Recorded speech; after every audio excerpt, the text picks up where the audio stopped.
Hey everybody, Nick here, and today I got a disassembly and maintenance video for you on this big old guy right here. This is the Cold Steel AD-50, or AD-10, AD-10, see, says right there, AD-10. Just in case an idiot's taking it apart. So right now we are actually a little tiny bit of blade play, but the action is very smooth. Then the knife is not quite dead. It's actually, the grind is just slightly off-center, so I think it looks off-center. Either way, we're pretty close to an adjustment here, but let's see how we look by the end of this whole affair. Okay. Cold Steel AD-10. Pop this loose. A little bit of blue Loctite on there. Sorry, everybody. I've just been sick, so I'm doing my best to not be sick here, but you'll still get sniffles and coughs and whatnot. Unfortunately, that illness knocked me out completely for a weekend, and on my weekends, generally speaking, that's my time to film. This channel, as many of you know, I have a day job. I work an honest 9 to 5 most times, and then on the weekends, I come and I do the channel stuff.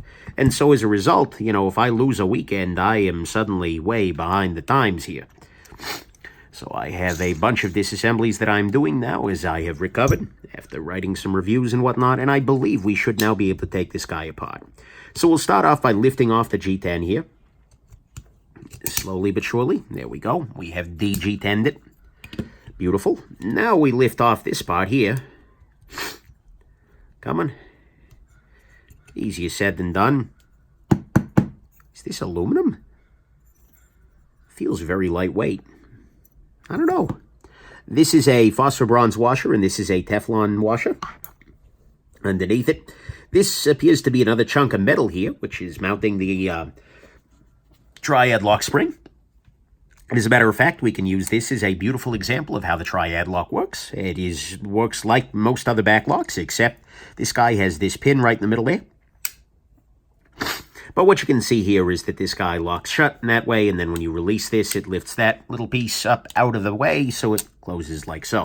So I can now just lift this off, and so we have the Teflon is against the blade in both of the cases here. And we'll go on ahead and take this guy the rest of the way apart here. Okay, can I pull this pin out? Is a good question. Can I? Maybe. Maybe not. What I'm going to do instead then is I'm going to lift this bar up off here. We'll clean that off. This is the spring for the triad lock right there. This is the pivot, which I'll pop out loose. And we are in disassembled condition here. If you ever curious about the tools I'm using for this or any other pocket knife disassembly, go to nickshabazz.com/tools. And there you can watch my knife disassembly toolkit video, which will tell you all about the various things that I am using. Okay, so then I'm going to clean off the blade here and clean off these washers. Cold Steel is a company that I have grown a lot with regards to. For a long time, I really had trouble taking them seriously. And in some ways, I'm not sure they take themselves 100% seriously in terms of their marketing and whatnot. And I still think a lot of their marketing is pretty ugly. It is sort of why we can't have nice things in the knife community. But at the same time, there is a fair amount of... you know, I have to acknowledge, especially as they've been doing more and more really nice products like the AD-15 here, and I'd be tempted to put this guy in the same category, the Formax, etc. It's increasingly hard to consider them to be anything other than a very good production knife-making company with, well, a very interesting personality. Let's just go on ahead and put it that way. A corporate personality. I suppose that's the natural outgrowth of corporate personhood, is corporate personalityhood. Whatever, it is what it is.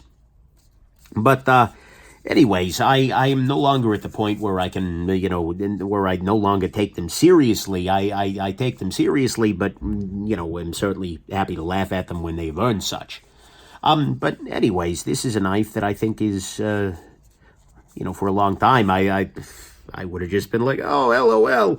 But, you know, enough things came across my table. It was just like, okay, this isn't exactly what I was expecting it to be, but I have to respect it that my default value here is to check this out as a really good, honest-to-God pocket knife. And that's, I think, and a safe one for sure. That's been their hallmark, if you will, which is funny because they were also doing very unsafe things in a lot of their demo videos. But I suppose it's Cold Steel, knives that are safe despite your efforts not to make them so. They are great knives for jackassing. That is 100% for sure. But anyways, I digress. The construction on this guy is pretty straightforward. It is a backlock, triad locky sort of affair. Everything seems to work fine inside here, and we are actually pretty much ready to go back together here.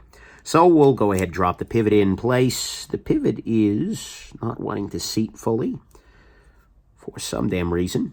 Am I doing this backwards? I do not believe so. Is there a D shape to the pivot in any way, shape, or form? Yes, there is. There is a D shape milled into the liner here, and there is a D shape there, which prevents this pivot from being free spinning. Free spinning, that is. Very nicely done, Cold Steel. That's a good thing to always see. Next thing, drop this guy in place. This is the spring that tensions your triad lock. Next thing, I will go ahead and lubricate both the pivot here, and I'm using knife pivot lube here because I think it's very good for knives on washes.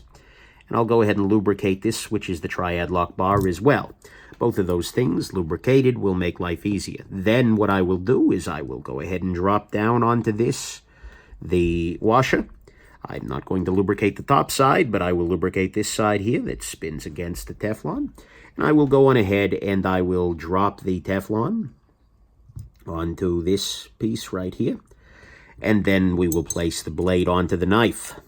So now, we're losing it here. I already lost it a long-ass time ago, let's be real here. All right, back at the ranch. Next little bit of fun here, actually. I'll go ahead and finish this part. Whoops. Go ahead and put this here. Go ahead and put this here. And then what we'll do is we'll drop into place your lock bar here.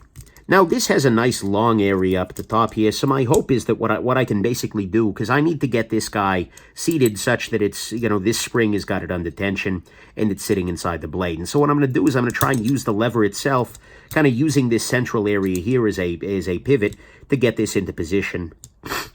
And indeed, my dream, my hope, is that I will, and I did. That was easy. Okay. Now I drop this liner into position here. Come on. There we go. And now I drop the G10 into position here. This too is proving relatively straightforward. Come on. Maybe it's going to be helpful for me to pop that loose. Oh, yeah, there we go. Yeah, we're good to go now. Great. I didn't need to do that. In fact, that was probably dangerous, but it just felt like a good thing. Slap the hood on it. You're not going to believe how many cut tests fit in this bad boy. All right, back at the ranch. I guess I'd slap the roof if I'm using that meme. Whatever. Now we will go ahead and put into position. This hole, by the way, is not filled by anything. That is a holdover from Demko's Customs, wherein the cool thing about that is that you can stick a piece of material there, and that will prevent the knife from locking no matter what. So, that's cool. Let's go ahead and, again, I'm using some Loctite here. That was this screw right here. Tighten that down. Alrighty. We are very, very close to being done here, and that is a beautiful thing. Because I would like to be done disassembling knives at the moment. Not that I am not enjoying this particularly, but I got some other stuff I gotta do. Pardon me. Okay, pivot is way too damn tight, so let's fix that. Loosen you up a little bit here. Pivot is no blade play now. Beautiful. That's very smooth. Centering is right about where it was before we got started here today. And then the final thing I'm going to do is go ahead and apply a little bit of lubrication to the back of the tang here. And this will allow the lock bar to slide across there a little bit more freely. And drop everything in to position and disengage a little bit easier. Damn, that's nice. Okay, so there is your AD-15. We are disassembled, we are maintained, and everything is beautiful in the world of the AD-10 right here. I think I just said AD-15. I like the AD-15. It's a good knife. But anyways, have yourselves just an absolutely wonderful rest of your day, and yeah, bye now.